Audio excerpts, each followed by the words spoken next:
case briefs, and so much more. LSData's got what you're looking for.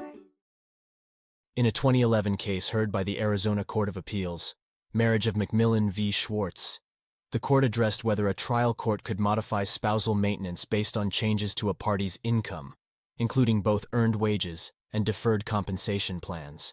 The case began with the couple's divorce by a consent decree, which included a spousal maintenance clause stating that wife should receive monthly support of $6,666.67 for 8 years, starting in April 2005. However, the clause allowed for modifications if her income from employment exceeded $50,000 per year. The case resulted in the wife appealing the trial court's decision to reduce spousal maintenance due to her earnings from employment at company nurse, contending that they triggered the modification clause.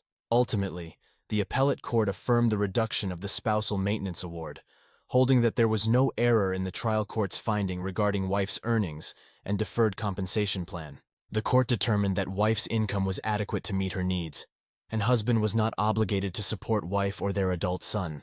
The protective order and attorney's fee awards were affirmed, with no fees awarded on appeal.